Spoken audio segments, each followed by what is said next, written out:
Olá, pessoal, boa noite. Hoje, quarta-feira, 27 de setembro, iniciamos mais uma live do Setembro Roxo 2023. A live de hoje é sobre tratamentos acessíveis no SUS. E eu queria que todo mundo que estivesse entrando me falasse se a imagem tá boa, se o som tá bom, se vocês estão escutando bem. Hoje a live é importante também. É uma live com uma médica muito especial que a gente adora, a doutora Marina Colella. E ela vai falar sobre a perspectiva dela em relação ao SUS. Ela trabalha direto com pacientes no SUS, então ela tem uma outra perspectiva, né? Ela tem um olhar mais de dentro de como que funciona o sistema. Só os recadinhos que eu vou dar para vocês. Ontem a gente não teve live, né? Infelizmente a gente teve um probleminha com a doutora, ela não pôde participar. Mas quem não conseguiu fazer live com a gente teve duas médicas que não conseguiram, a gente vai deixar para os próximos meses, não se preocupe. Elas vão voltar. Amanhã a gente também vai ter live e sexta-feira também vai ter live. E sexta-feira eu queria que vocês ficassem atentos às postagens que a gente vai colocar, porque tem uma surpresa muito legal para todo mundo na sexta-feira. Então, fiquem atentos aí no feed certinho, tudo que a gente vai colocar para vocês verem a surpresa na sexta-feira. Esse Setembro Roxo já foi muito maior do que a gente esperava. Claro que a gente gostaria de ter tido condição de participar pessoalmente de alguns eventos que estão ocorrendo, que vão ocorrer, mas a gente não tem essa verba, não temos mesmo. Mas eu queria fazer uma menção à vereadora de São Gonçalo, que foi responsável por criar um projeto de lei do Dia Municipal da PTI em São Gonçalo. Além de criar, né, esse projeto de lei, a vereadora Priscila, ela está organizando um evento em São Gonçalo para a PTI, entre amanhã e sexta-feira. Então eu queria deixar uma menção honrosa a ela, porque ela é paciente, vereadora e está lá lutando pelos roxinhos de São Gonçalo, Niterói, ali na região do Rio de Janeiro. E também a gente recebeu o retorno a gente solicitou para vários estados ações que pudessem ajudar a divulgar a PTI nesse mês. Pedimos para todas as assembleias, deputados estaduais e a Assembleia de Sergipe e a Assembleia do Pará responderam, dizendo que vão fazer uma celebração dentro da Assembleia na sexta-feira, que vão fazer uma homenagem aos pacientes roxinhos. Então a gente tem que agradecer também a esses deputados e as assembleias que resolveram se juntar a nós e divulgar a conscientização na PTI. É difícil, gente, é trabalho de formiguinha, mas a gente consegue. Então agora vamos começar aqui, já deu um tempo, né, para o pessoal entrar, 2 minutinhos. Eu vou chamar a doutora Marina. Então a gente vai ter várias coisas aí. Sexta-feira vocês vão ver no post aí, vocês vão entender do que eu tô falando. Marina, boa noite. Boa noite, Marília, tudo bem? Tudo. Gente, é Marina e Marília. Você sabe que a minha irmã chama Marina, né? Eu tenho Ah, uma você me irmã. falou. A vida inteira, gente, eu sou. Todo mundo me chama de Marina, porque Marília não é um nome muito comum, né? Agora Não. que a Marília teve a Marília Mendonça, aí as pessoas não confundem tanto. Mas antigamente eu me apresentava, então não falava assim, ah, é Marina, né? E aí eu deixava, porque eu acho um nome bonito, eu falava, ah, é Marina mesmo. Ei, tudo bom, doutora Marina? Tudo, querida, tudo bem, você? Tá de roxo. Eu tô de roxo. A meu uniforme do setembro. Eu quero que você comece se apresentando. Quem é a doutora Marina e como ela chegou na PTI? Porque a doutora Marina tem uma trajetória de PTI assim incrível.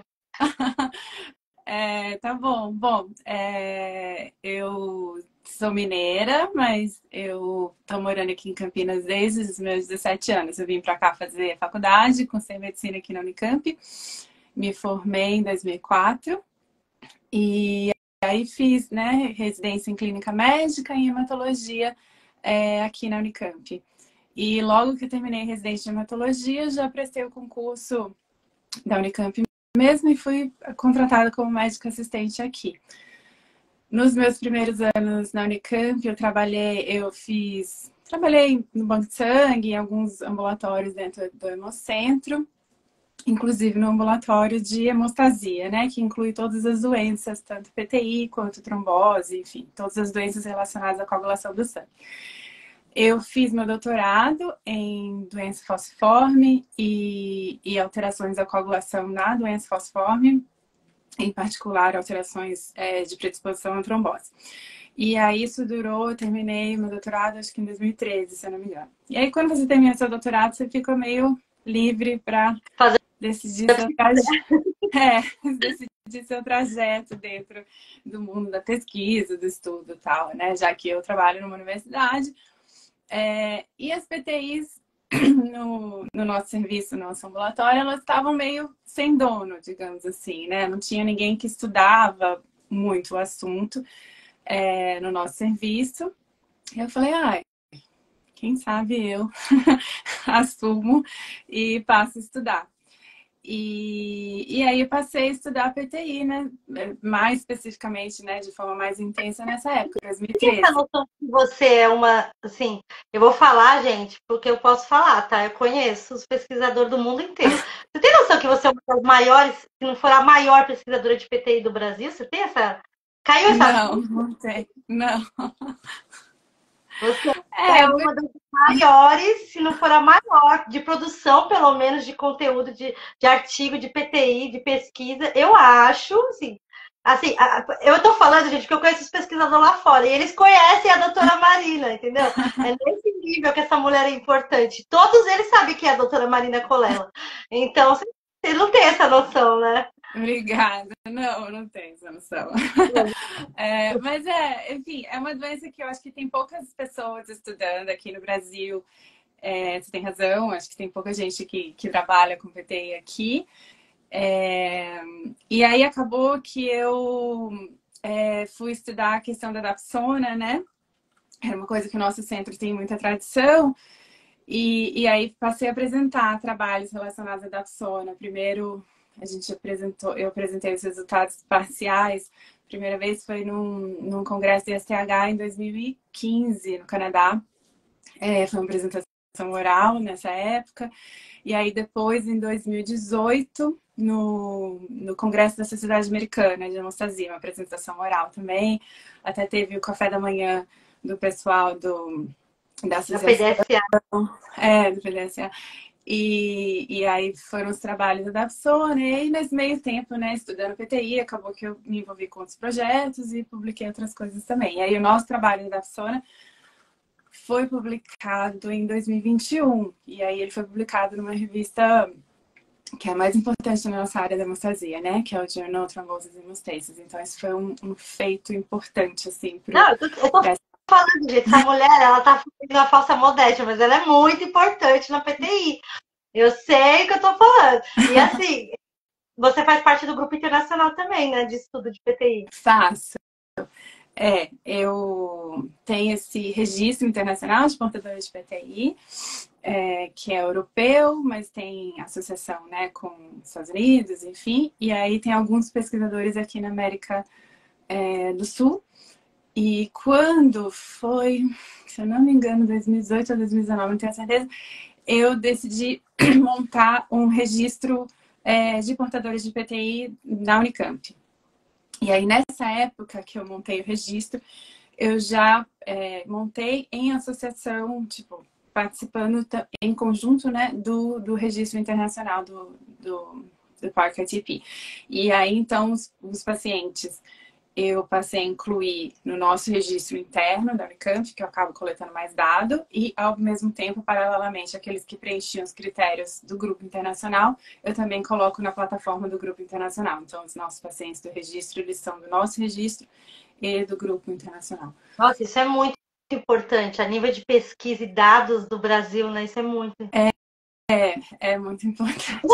Eu sou apaixonada. De ideia, né? Assim, quando eu comecei a frequentar esse pessoal aí da PTI lá fora, ele, assim, a primeira vez que eu fui em 2018 numa reunião, tinha gente lá que não sabia que o Brasil tinha 212 milhões de habitantes. Então, assim, quando eles começaram a ver nossos números, eles ficaram muito impressionados. E aí tem que ter alguém assim que Sim. põe a cara lá, né? No caso, você é a pessoa. E eu É a acho pessoa. que e como é uma doença rara, então eu acho que todo o conhecimento agrega, né? E ela tem manifestações que podem variar às vezes, né? Dependendo da população, da origem étnica do paciente. Então é importante eles terem informações sobre as diversas partes do mundo, né? Existem PTIs que são desencadeadas por infecções, que são mais frequentes, por exemplo, na Ásia, e os americanos não notam que isso aconteça. Então, assim, se você não tem dado do Brasil, você não sabe como que Não, a nossa população se comporta, né? é importante Então, também porque a gente é uma população misturada, né? A sim. gente é uma população mestiça, né? Não gosto de usar essa palavra, mas vamos usar. Mestiça, mixed Uhum, race. uhum. Então a gente acaba quebrando alguns, como é que posso dizer, alguns paradigmas que antigamente, né, que a PTI dava mais em branco do que em negro, umas coisas Uhum. assim que antigamente, naqueles textos mais antigos que você sabe que não é verdade, mas é porque Não, eles não tinham a população negra para pesquisar e agora com a população isso. brasileira que é super misturada, a gente Uhum. vê que não Não, não tem essa não não tem tem essa mais. relação. Não. É. Que legal. Gente, então vocês entenderam que é a doutora Marina. Eu vou começar as perguntas, porque a gente vai focar principalmente na dapizona, mas eu queria que você começasse falando assim, quais são os tratamentos disponíveis para PTI no SUS, assim, que você está habituada a trabalhar, além da dapizona. Tá bom. Bom, tratamento para PTI no SUS, primeira linha é o corticoide, né? É, já que a prednisona mesmo tem em posto de saúde, né? Dexametasona, dependendo do posto, tem também. E o tratamento de primeira linha padrão, né? Para quase que qualquer portador de PTI, a não ser que ele tenha uma contraindicação muito importante para não usar o corticoide como primeira linha, a gente vai sempre tratar com corticoide em primeira linha, né? Para quem tem critério para tratar. E aí, a recomendação, eu espero que vocês já saibam, mas a recomendação, hoje em dia, é que você não ultrapasse 6 semanas de tratamento com corticoide por causa dos Paciente efeitos. sabe, quem não sabe às vezes é os médicos. É, Mas tem paciente que acaba ficando muito tempo no corticoide. tem. Tem que fazer desmame, né? Tem que fazer ciclo, né? Tem que fazer exame, sim, não pode parar, né, de repente. Mas normalmente você usa a dose plena, né? 4 semanas e faz o desmame, né? E aí a gente tenta evitar ao máximo o uso repetitivo do corticoide, né? Então, desses pacientes que usam corticoide, mais ou menos 1/3 entra em remissão e sustenta essa remissão, longo prazo, assim. É um bom E, às vezes nem número, né? não é tão raro. E às vezes nem precisa voltar a ser tratado por nada. Bom, e dos que retiram, né, o corticoide, a gente tem aqueles que são córtico-dependentes, então que quando você retira o corticoide, eles recaem. Nesse momento da recaída, o recomendável é se usar uma terapêutica de segunda linha. Pelo SUS, pelo PCDT, que é o projeto de O protocolo. protocolo Protocolo de direito. de diretrizes terapêuticas, ele preconiza, né, como tratamentos de segunda linha, a azathioprina, e ele tem, acho que, ciclofosfamida, que assim, acho que ninguém usa, e basicamente isso. Ciclofosfamida, azathioprina, tem a imunoglobulina lá, mas a imunoglobulina é um remédio que é outro remédio que eu vejo sendo feito de forma errada. Só um minutinho, tem uma pergunta aqui. Corticoide trata a PTI ou ela só aumenta as plaquetas? Então, o corticoide, ele é feito para tentar fazer com que o seu sistema imunológico se resete. Então, a PTI é uma doença onde o seu sistema imunológico, ele vai atacar, né, as suas plaquetas. Então, você produz anticorpos contra as suas plaquetas, você produz alguns linfócitos que também atacam as suas plaquetas. Os linfócitos e os anticorpos atacam as células da medula óssea, que produzem as plaquetas. Então, tem uma série de alterações no seu sistema imunológico que estão atrapalhando, atrapalhando a produção de plaquetas e destruindo as plaquetas. O corticoide vai tentar resetar isso, fazer com que ele pare de fazer tudo isso, né? Os seus linfócitos que estão autoreativos. Então, o intuito é tratar a PTI, né? A consequência, quando o seu sistema imunológico para de atacar, é aumentar a contagem de plaquetas. A contagem de plaquetas aumenta quando você diminui a produção desses anticorpos e desses linfócitos que a gente chama de autorreativos, que são linfócitos que atacam. Então, em resposta à pergunta, eu não vi o nome da pessoa, mas o corticoide, ele trata a PTI. Ele tenta fazer o sistema imunológico parar de destruir a plaqueta. E aí, quando ele funciona, a plaqueta aumenta. Diferente, eu acho que ela quis dizer porque é diferente dos agonistas, que aumenta a produção de plaqueta, mas não para a PTI. Sim, é diferente. Bom, aí tá. Então, voltando para o PCDT, tem a azathioprina, né? A azathioprina é um imunossupressor, Ele também vai tentar regular esses seus linfócitos autorreativos.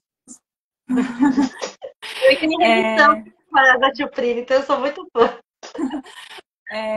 Então, a azathioprina tem poucos efeitos colaterais, costuma ser uma medicação bem tolerada. E não tem, assim, grandes trabalhos sobre as azathioprinas, que tem são antigos. E aí a gente tem taxas de resposta em torno de 40%, 50%. Tem alguns estudos até mais, 60%. Com a azathioprina. E ela está disponível na farmácia de alto custo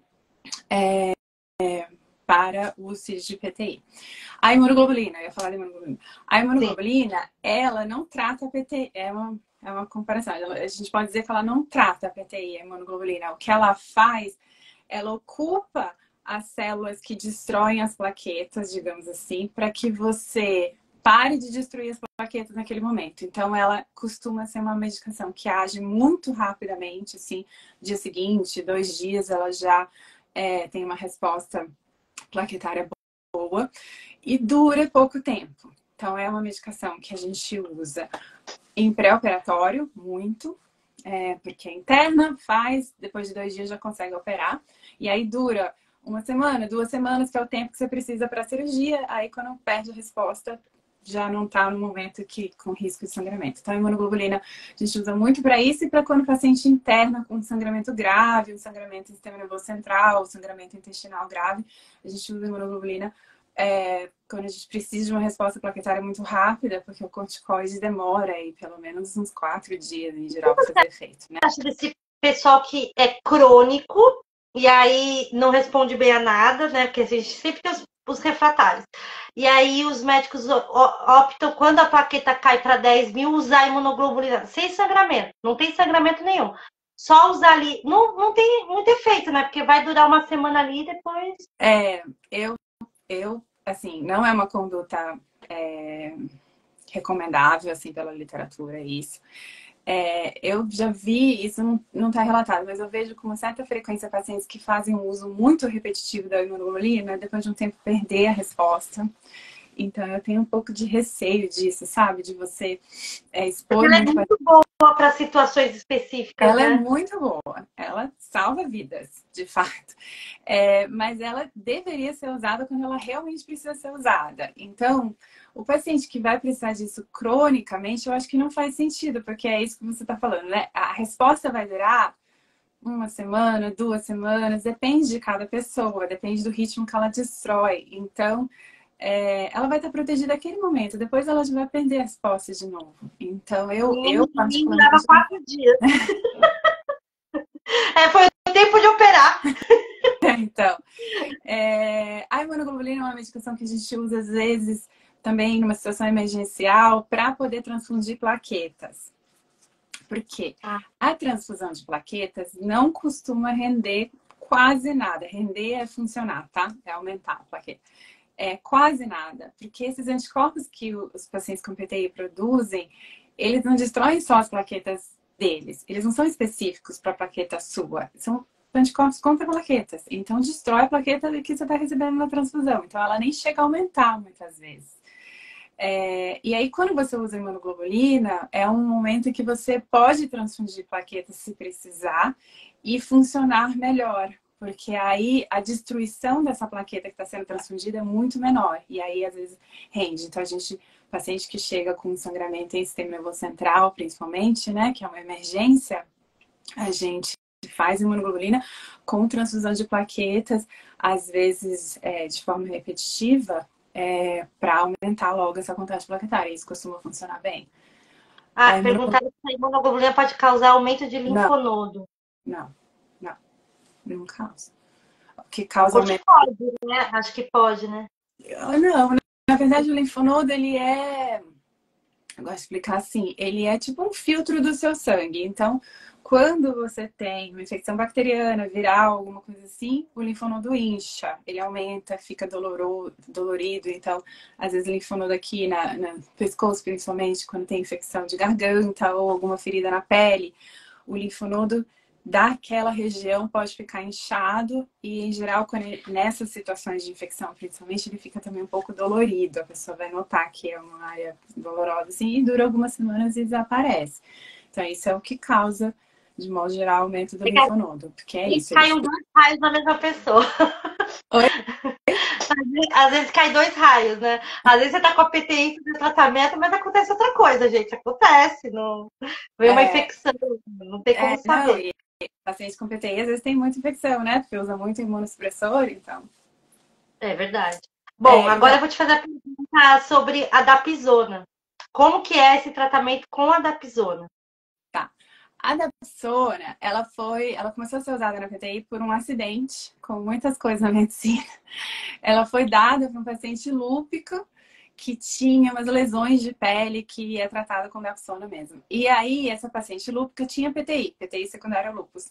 E aí, os médicos notaram que toda vez que eles davam dapsona para tratar essas lesões de pele, a plaqueta dela melhorava. E tirava a dapsona, a plaqueta caía. Aí, dava dapsona de novo para tratar a lesão de pele, a plaqueta melhorava. E aí, eles publicaram isso, foi em 88. Aí, ao longo dos anos 90, as pessoas começaram a usar dapsona. O Hemocentro da Unicamp, assim, isso foi antes de eu estar lá, tá, gente? Eu não tenho essa idade toda. Começou a usar dapsona em meados dos anos 90. E tem uma longa experiência, então, com o uso da dapsona. Eles adotaram, os meus chefes aí, a doutora Joyce, o doutor Eric, eles adotaram a dapsona como uma possibilidade terapêutica justamente por ser uma droga barata. Ela não é cara, tem poucos efeitos colaterais, eles são bem tolerados, geralmente, e estavam surgindo essas publicações aí nessa época, as apresentações em congresso, de que era uma droga que tinha uma taxa de resposta razoável, né? Então, a gente passou a usar. Então, a gente usa dapsona no Hemocentro da Unicamp, a gente usa rotineiramente para o paciente em segunda linha. Mas isso segunda assim, linha. Você sai do corticoide e vai para a dapsona. É hábito da instituição, tá? Isso não é rotineiro aqui no Brasil.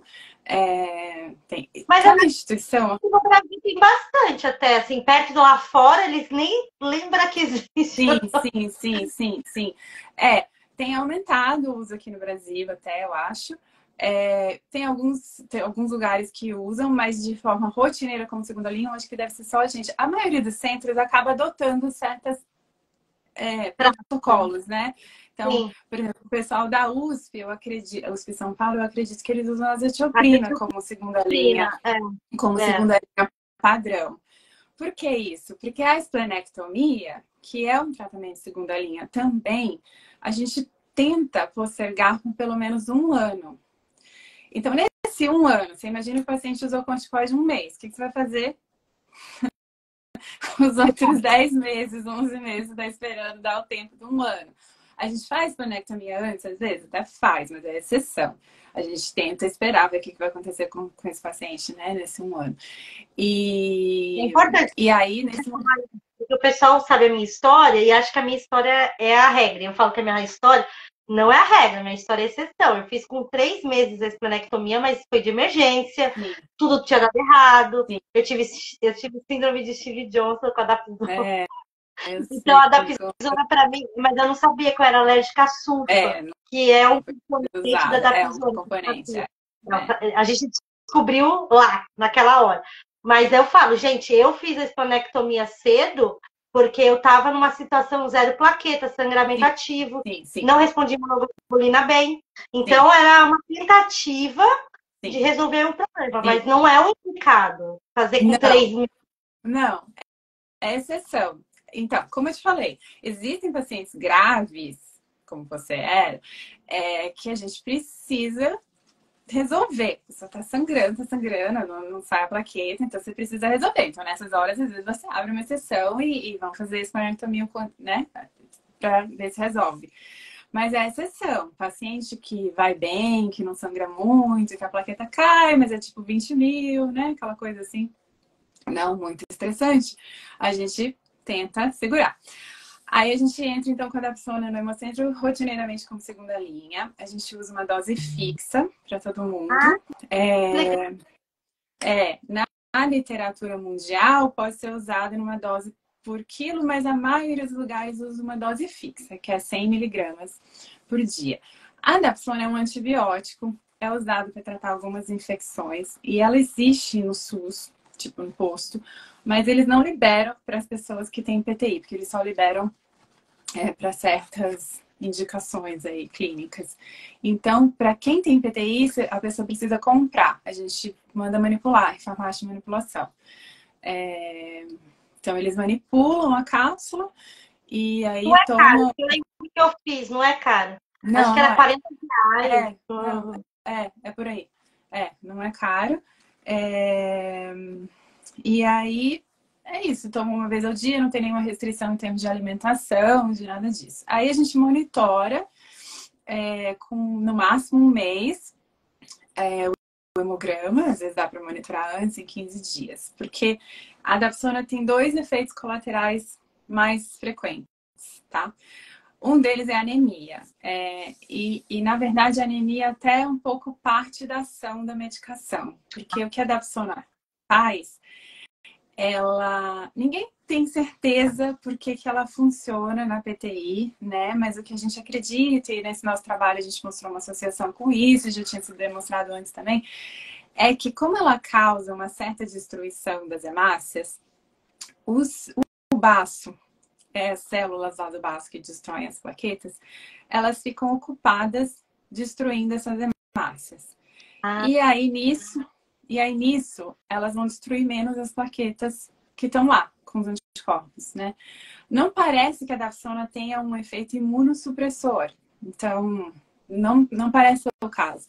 Parece realmente ser isso, que a gente chama de competição. É, então, é literalmente isso. aconteceu na Covid, né? Na Covid aconteceu de muito paciente que teve Covid ou tomou vacina, a plaqueta subiu durante o período. E aí eu Sim. falei, aí falaram, porque tá, né? Os cientistas lá falaram, porque ele estava ocupado com a Covid e não olhou para as plaquetas, né? Tem vários remédios, na verdade. A própria imunoglobulina, né? A imunoglobulina faz isso. Ela se liga lá de forma que você não destrói a plaqueta porque você está ocupada com outra coisa. Porque o baço, a célula do baço, para destruir, tem que se ligar no anticorpo que está ligado na plaqueta. Então, na hora que ele está ocupado destruindo outra coisa, ele não destrói a plaqueta. Mesmo que você tenha a plaqueta com o anticorpo nela, ela não vai ser destruída, porque para ela ser destruída, ela tem que ser captada por essas células aí do baço. Então, quando o baço está ocupado destruindo outra coisa, no caso da imunoglobulina, ou no caso de várias dessas medicações novas, né? São medicações que estão atuando ali, tentando impedir que o baço destrua a plaqueta. Não estão atuando diminuindo o anticorpo contra a plaqueta. Elas estão atuando nesse lugar aí, que é no baço para diminuir a destruição de plaquetas. Então, a Dapsona provavelmente é isso. Destrói um pouco as hemácias e aí destrói menos as plaquetas. E aí o efeito colateral é uma queda da hemoglobina. Então, quase todo paciente que toma Dapsona vai ter uma queda da hemoglobina. O que acontece é que geralmente essa queda é pequena, tipo 1 ponto.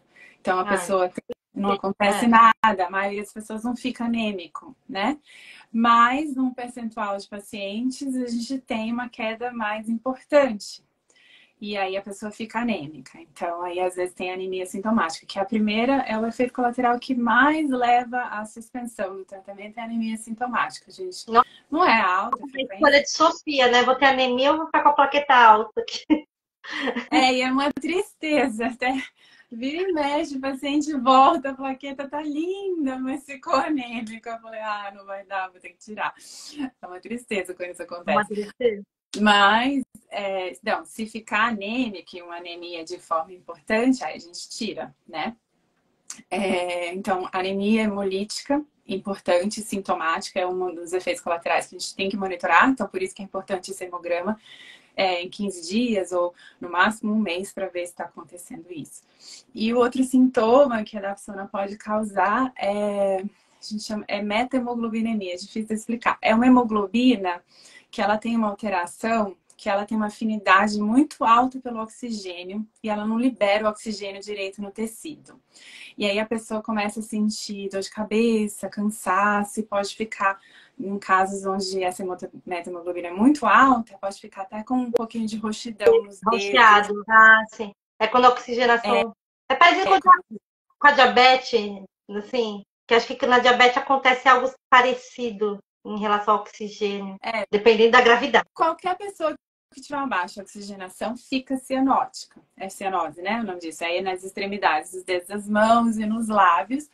Então, isso quando a meta-hemoglobina aumenta muito. Então, quando o paciente volta, a gente pergunta sobre, né, efeitos colaterais desse tipo, né? Muito cansaço, uma dor de cabeça estranha, uma falta de ar para andar, ou esse o roxo, né, nas mãos e nos lábios. E aí, quando isso acontece, é raro, mas quando isso acontece, a gente suspende.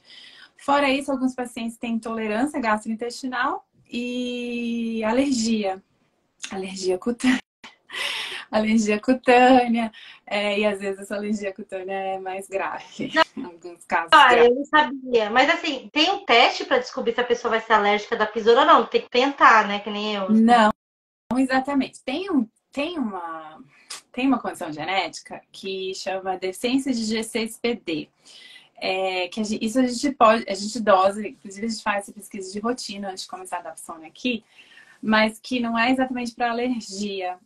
Quando as pessoas têm essa deficiência dessa enzima, elas têm uma anemia mais grave. Então, essas pessoas não deveriam usar dapsona porque elas vão ter anemia muito grave quando usarem dapsona. Então, isso a gente testa antes, geralmente.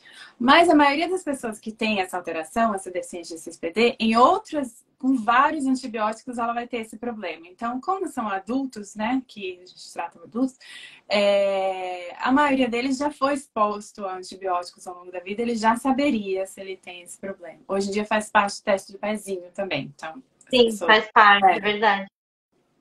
Então, nossa, enfim, é muita coisa. Eu tô empolgada com a dapsona. Mas enfim, desses efeitos colaterais todos que eu tô te falando, o que a gente tem no nosso levantamento foi de, se não me engano, 14% dos pacientes tiveram que suspender, não menos, 11% tiveram que suspender por causa de efeitos colaterais, ou seja, de cada 10 pessoas, mais ou menos uma teria que suspender. Normal, um número normal, né? Mas quase todo tratamento vai ter um índice disso, né? E a dapsona, você falou que ela é manipulada, né? Manipulada. Você manda manipular. No posto de saúde, só para quem tem hanseníase mesmo? Geralmente é. Muito difícil conseguir liberar para outra coisa. E aí, aqui no nosso levantamento, esse trabalho que a gente publicou, né? A gente levantou 122 pacientes tratados com dapsona aqui. 66% deles tiveram uma resposta, ou seja, quase 7 a cada 10 pessoas. Mas desses aí, 20% perdeu a resposta. Então, a gente considera, no cálculo, né, 50% teve uma resposta sustentada, que a gente fala, né? Então, é metade. Metade dos pacientes tratados tiveram uma resposta que se sustentou. E aí, o que a gente faz? O tempo para responder, em média, foi de 30 dias mesmo. tá? Então, a gente segura esses 30 dias. Se não respondeu em 30 dias e tá tolerando bem o tratamento, a gente tenta estender para 60 dias. Maioria dos pacientes, 2/3 dos pacientes que vão responder, respondem até 60 dias. Mas a gente teve alguns casos respondem um pouco mais tardio. Então, se o paciente estiver tolerando bem mesmo, a gente até e ele estiver bem assim, né? Não estiver sangrando, não tiver nenhuma urgência, a gente estende até 90 dias, né? E aí, se chegou em 90 dias, não respondeu, suspende, porque aí não vai funcionar. Para quem respondeu, a gente tenta manter esse tratamento por um período mínimo de 6 meses. Porque o que a gente vê é que quando eles alcançam uma resposta completa, né, mais de 100 mil plaquetas, a tendência é que ele sustente isso bem depois. Então, a nossa intenção é assim, alcançou 100 mil plaquetas, vamos tentar manter... Manter, né? Pelo amor de Deus. E manter um período aí de tratamento de 6 meses. E aí a gente começa a retirar, a gente não retira de uma vez, a gente reduz para metade da dose, 50 miligramas. Então, a gente passa para 50 miligramas e aí depois, ou a gente... não é exatamente um desmame, mas a gente faz isso para tentar observar se na hora que a gente reduz a dose, o paciente vai começar a recair. Porque aí a gente não retira, aí a gente volta para 100. A gente tem pacientes que usam Dapsona, anos a fio. A maioria dos pacientes, não. A gente consegue retirar. A gente espera esses 6 meses, reduz para 50, ele fica bem, a gente reduz para 25 ou já para. E dos que são respondedores, a maioria sustenta anos. Muito bem. E aí, às vezes, depois de 2, 3 anos recai, a gente tenta Dapsona de novo, funciona bem de novo. Mas não tem uma regra, né, doutora? Porque eu já falei isso para os pacientes aqui. Essa recaída que acontece depois de 2, 3 anos é impossível de ser prevista. E é uma virose, uma bactéria, uma vacina. Não tem uma regra, né? Um estresse emocional imenso, uma morte, um luto. Então, assim, não tem como prever, vai durar. A gente quer que dure para sempre, mas a remissão, né? Mas não tem como prever, né? Não tem. Eu falo para os pacientes, gente, o nosso sistema imunológico, ele não segue regra. Infelizmente, a gente não sabe, assim, se existe alguma coisa que determina isso, a gente não sabe. Então, realmente, tem pessoas que... Eu fiquei com uma dúvida, você estava explicando o mecanismo, não sei se por isso que eu queria saber. No laboratório, vocês fazendo esse estudo, vocês conseguiram ver em microscópio o marcador não sendo acionado ali na plaqueta? Ou não? É só por estudo de dados mesmo? É por dados. Porque assim, a gente viu que... Eu tenho essa curiosidade se dá para ver o marcador ali grudadinho lá no FM. Não dá. A gente sabe, porque assim, já tinha tido um trabalho lá antigamente, acho que francês, australiano, não lembro. E no nosso trabalho a gente viu o quê? Que quando os pacientes caíam a hemoglobina em torno de 2 pontos, ou seja, na verdade, assim, que os pacientes que responderam ao tratamento, eles tiveram uma queda do valor da hemoglobina, o inicial menos o final, de 2 pontos em média. E os que não responderam tiveram uma queda menor, ou seja, demonstrando assim que provavelmente naqueles onde você teve uma queda maior, mais destruição de glóbulos vermelhos, e provavelmente então, né, maior ocupação dos receptores lá do baço, isso fez com que eles tivessem maior chance de responder. Então, a gente viu isso, já tinha sido demonstrado num estudo anterior, então a gente acredita que é esse o mecanismo. Mas, assim, você não consegue estudar. Existem estudos que estudam a destruição plaquetária. É isso que você quer saber? Tem um estudo. Na Inglaterra, eles fazem isso de rotina, antes de tirar o baço, inclusive. Ele faz uma biópsia, né? É verdade. É um estudo que você usa um marcador radioativo, assim, né? Que é captado por imagem, que se liga nas plaquetas do paciente. E aí ele vai mostrar, aí você passa na máquina, né? Como se fosse fazer uma tomografia, sei lá, e faz o exame de imagem. E aí ele vai mostrar aonde que essas plaquetas estão sendo destruídas. Se é no baço, tem pacientes que destroem as plaquetas no fígado, né? E aí eles usam esse exame, chama cintilografia de plaquetas marcadas. Isso daí mostra onde que a plaqueta está sendo destruída. Eu tenho uma inveja, mas um dia vai chegar, gente. Ainda vai chegar no Brasil, um dia vai chegar. Não, é que a gente. Eu te contei, né? Que eu escrevi. Eu te contei que a gente tem esse projeto aprovado. Jura? Juro. Só que a gente não consegue o radisótopo. A medicina. É meu sonho trazer esse exame para o Brasil. Mas e se entrar na máquina e descobrir onde que está matando minhas plaquetas? Assim, a gente sabe que tem muito paciente crônico que tirou o baço e não resolveu. E aí, claro, como eu tô aqui desde 2014, a gente conhece paciente desde aquela época e tem paciente que hoje, depois de 7, 8, 9 anos, começa a desenvolver, não cirrose, mas inflamação no fígado. Você vê que é o caminho da doença, sabe? E aí tá tratando com outro médico, hepatologista. Uhum. E aí você fala, putz, esse daí se enquadra bem naquela porcentagem do fígado destruindo plaqueta. Então. E aí os ingleses... aquele medicamento novo lá, o Tavalisse, né? Que é pra isso, uhum.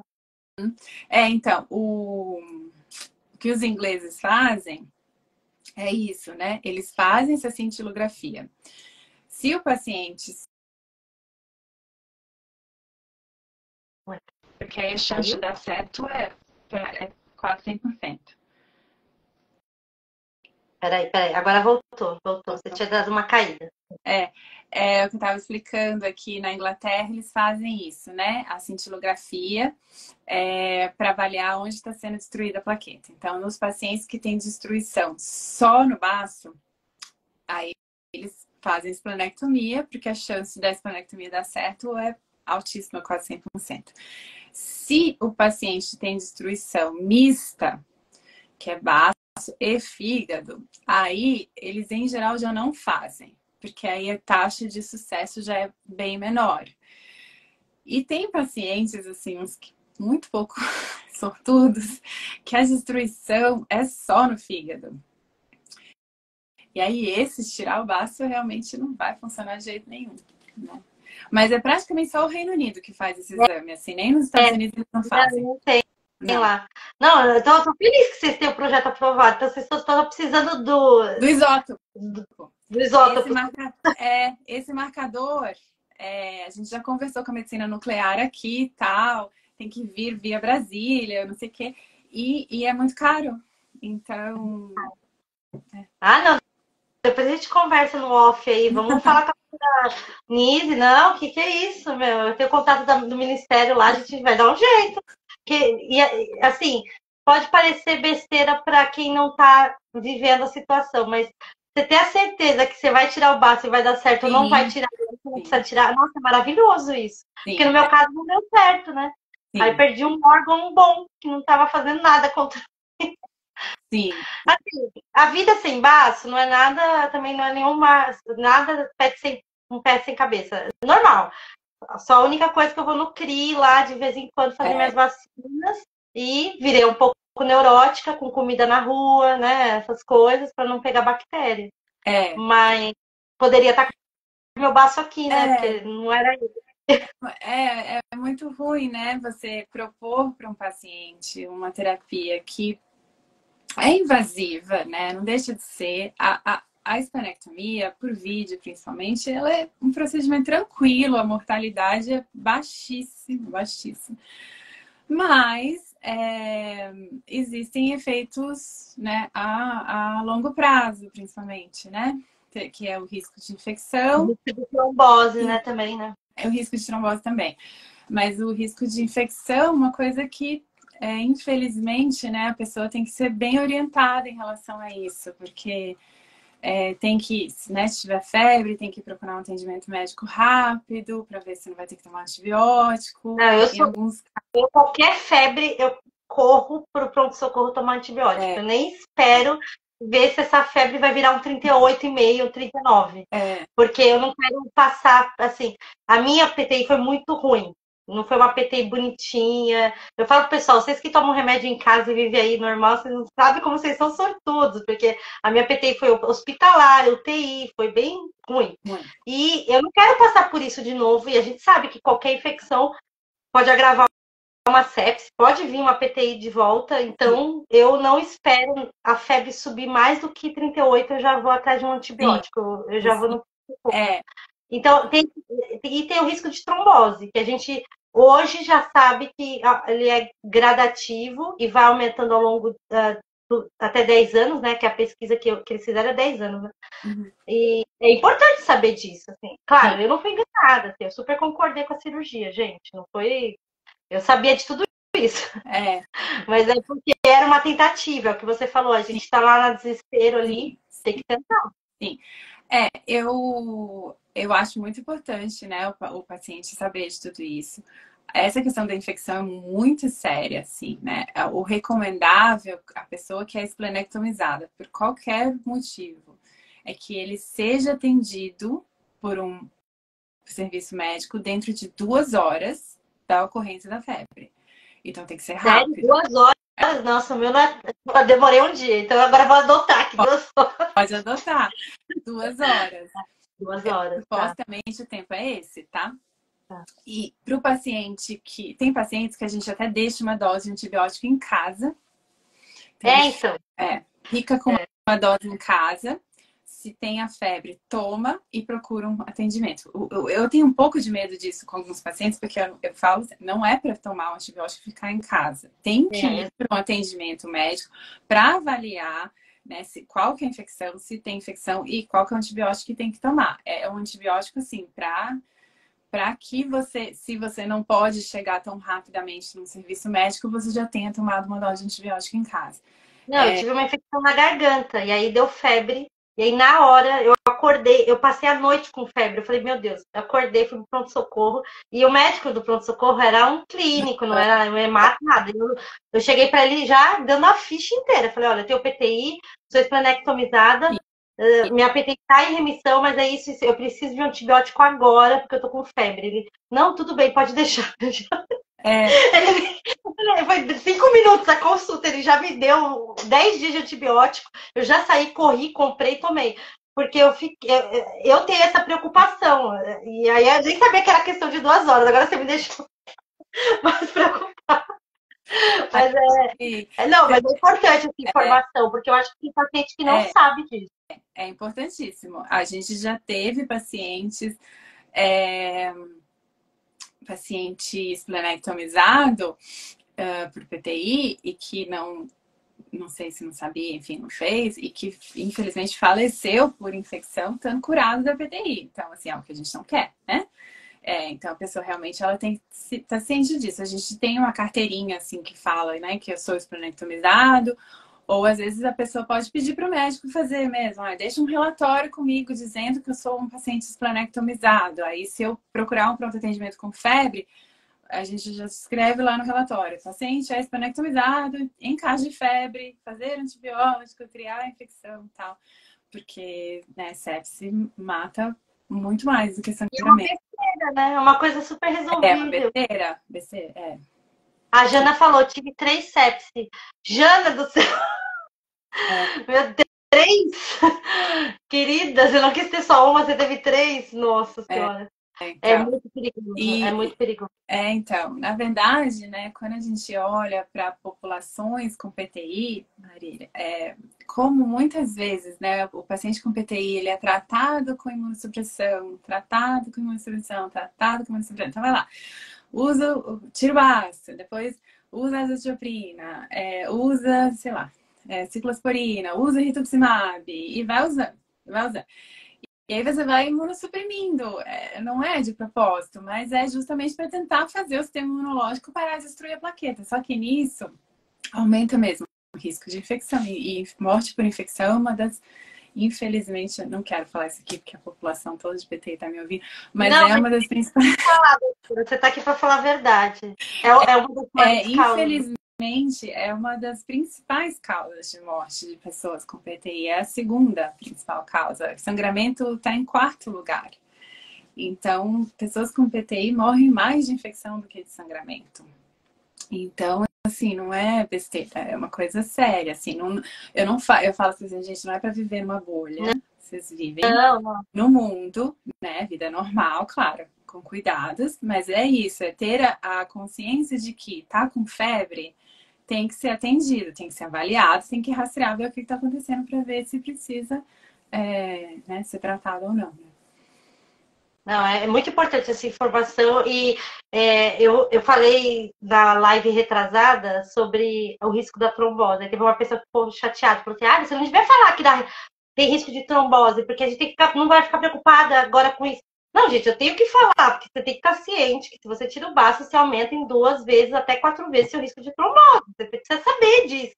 Eu não vou esconder essa informação, porque é uma informação que machuca. Tem que ter essa ciência. E a mesma coisa o risco da infecção. Tem que saber. Lá no nosso site da PTI, a gente... Não é nem no site. Aqui no link da bio, a gente tem o link com os CRIES. Os endereços do CRIS do Brasil todo para ir tomar vacina. Porque eu falo, não é só tirar o baço, eu tomei aquelas 3 doses, tá? E nunca mais toma vacina. Tem que ficar ainda no CRI lá para fazer vacinação. Não é só uma vez. Sim. E em relação à trombose, já que você falou disso, eu até fiz o post essa semana. Acho que foi essa semana. Porque eu dei aula no Congresso... você estava lá. Eu dei aula no Congresso Brasileiro ano passado, né, disso. E o que eu acho importante para o paciente com PTI saber disso não é exatamente... Ela está contando aqui que teve muita febre, dentro de 4 horas ela já estava no hospital. Que bom.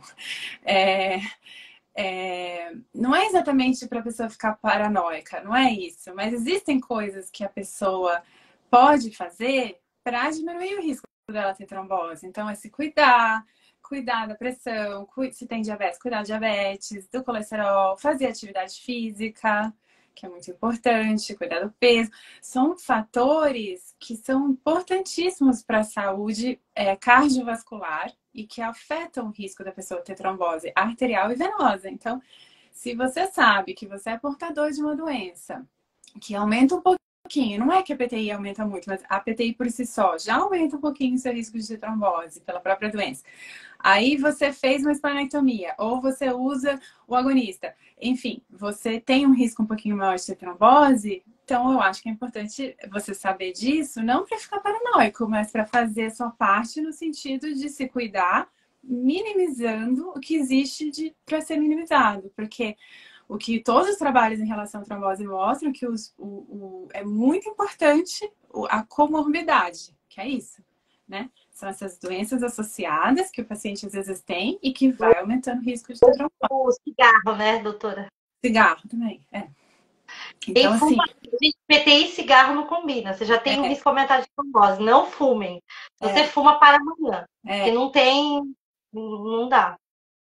Então... Ela falou que ela não sabia, que é muito importante você ter falado, tá vendo? Mas é isso. Então... Já estava desmaiando, né? Da sepse, provavelmente. Então, é importantíssimo. E da trombose, eu acho que é isso. Porque o que os trabalhos mostram, Marília, assim, sem sombra de dúvida, mais importante do que a esplenectomia, mais importante do que o agonista, é idade, tudo bem, idade, ninguém pode fazer nada com idade. E comorbidade, que são as doenças associadas. Então, isso daí, nem sempre você consegue evitar, né? Aqui pergunta, a questão da febre é só para quem fez a esplenectomia. Ela tá falando do risco de infecção. O risco de sepse maior no esplenectomizado, que é sepse por bactéria, né?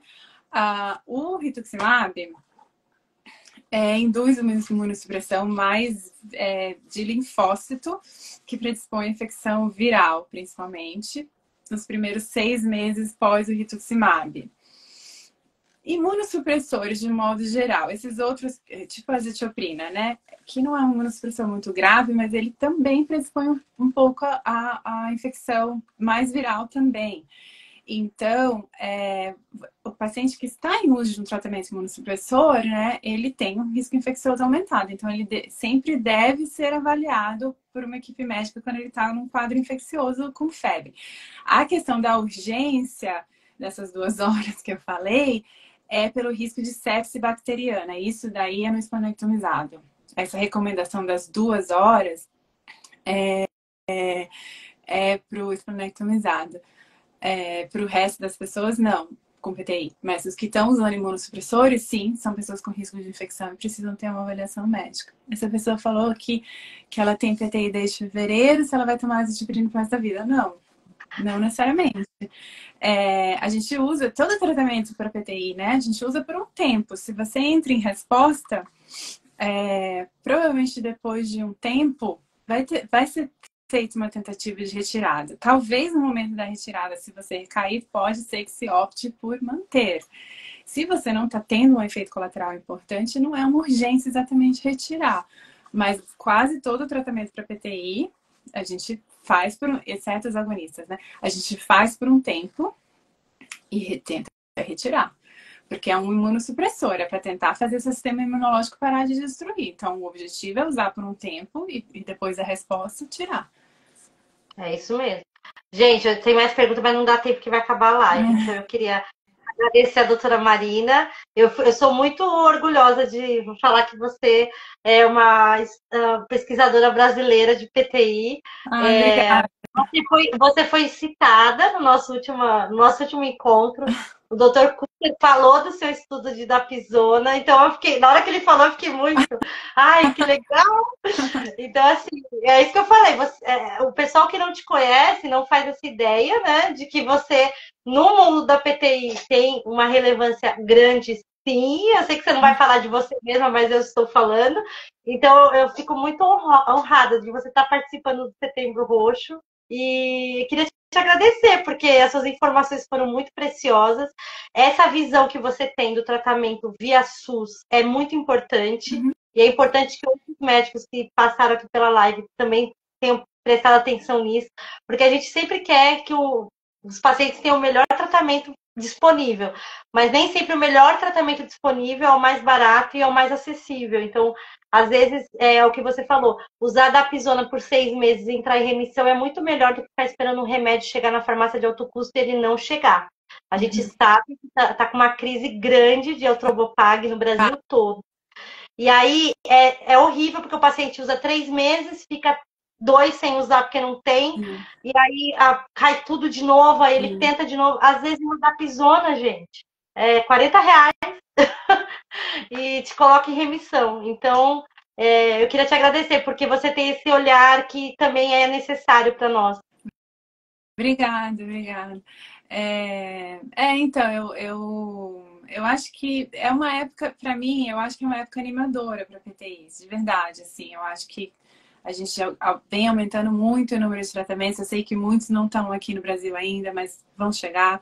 E mesmo, né, o SUS, a incorporação do agonista no SUS já foi, né, uma luta, graças a Deus.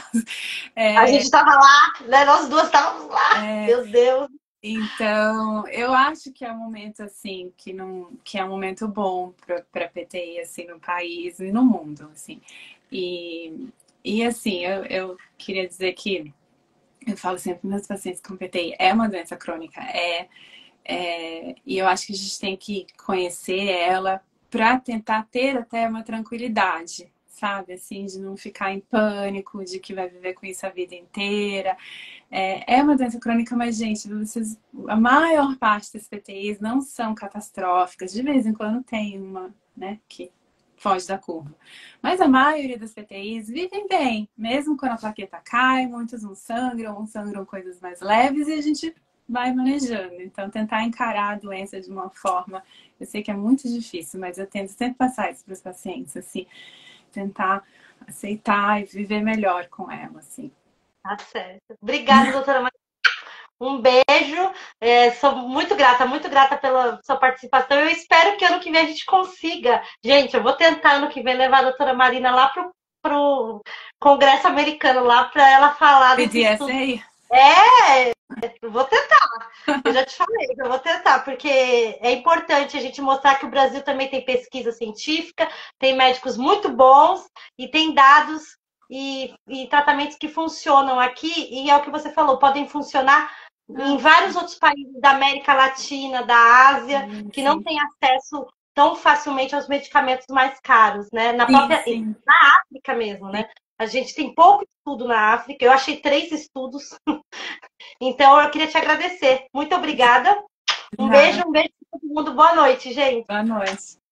Tchau, Luciana. Tô vendo uma paciente minha. Tchau.